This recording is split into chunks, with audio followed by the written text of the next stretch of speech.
Hello everyone, कसे आहात तुम्ही सगळे? आय होप तुम्ही सगळे छान असणार। आजचा व्हिडिओसुद्धा खूप छान असणार आहे, कारण आज आम्ही आलो होतो माजोर्डा बीचला। आणि हा माजोर्डा बीच कुठे आहे, काय आहे, कसा आहे, हे सगळं तुम्हाला या व्हिडिओमध्ये बघायला भेटणार आहे। आणि त्याचबरोबर तुम्ही आत्ता जो मागं बोर्ड बघितला, तिथे वॉटर स्पोर्ट ॲक्टिव्हिटीज मेन्शन केलेल्या होत्या। तुम्हाला जर त्यात इंटरेस्ट असेल तर तुम्ही ते करू शकता।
तर आता आम्ही इथं बीचच्या साईडला बसलेलो आहोत आणि खूप छान अशी गार हवा सुद्धा येते, त्यामुळे खूप रिलॅक्स वाटतं आहे।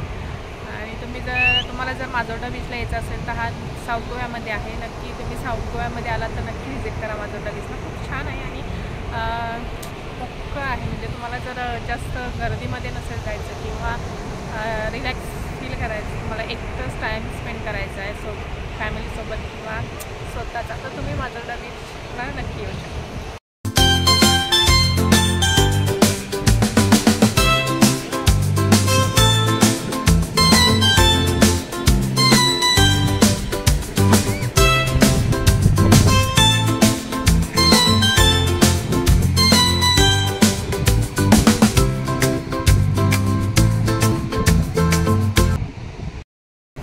जर पॅराशूट राईड करायची असेल तर पर पर्सन 1200 रुपये घेतात आणि तुम्ही जर बार्गेनिंग केली तर त्यापेक्षाही खूप कमी केली जाते। तर तुम्ही बार्गेनिंग करायला अजिबात विसरू नका, कारण सांगतात एक आणि शेवट बार्गेनिंग केली तर कमी देतात, पण बार्गेनिंग करता आली पाहिजे।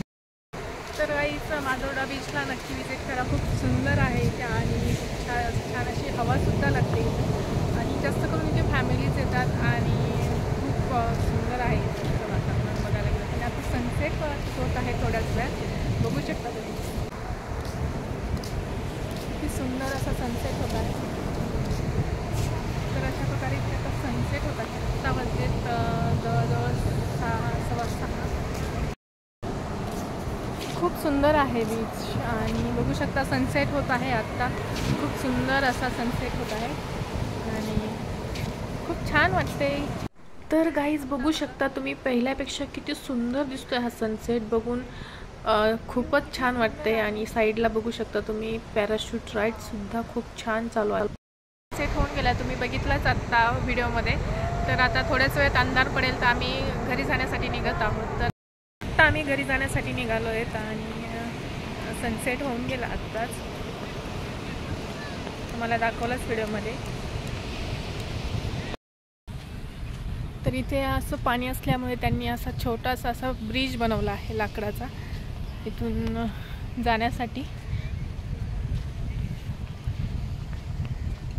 आणि त्याला छान अशी लाइटिंगसुद्धा लावलेली आहे, बघू शकता तुम्ही। इकडे हे लाईट लावलेले झाडं आणि बरंच काही काही आहे लाईटमध्ये, खूप सारे बघू शकता तुम्ही मागे।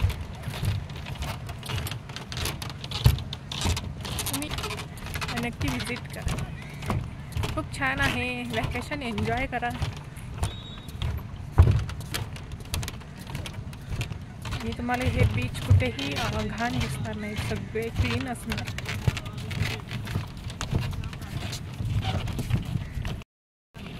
कुठल्याही बीचवर तुम्हाला गोव्यामध्ये घाण दिसणार नाही, सगळीकडे असे डस्टबिन्स ठेवलेले असतात, त्यामध्ये तर तुम्हाला या बीचवरचा संध्याकाळचा म्हणजे नाईट व्ह्यू कसा आहे हे तुम्हाला पाहिजे आहे का, तर नक्की कमेंट करून सांगा, मी त्यावर व्हिडिओ बनवेल. तर आजचा व्हिडिओ मी इथेच एंड करते. तुम्हाला हा व्हिडिओ कसा वाटला नक्की कमेंट करून सांगा आणि लाईक शेअर सबस्क्राईब करायला विसरू नका. भेटूया परत नवीन व्हिडिओमध्ये.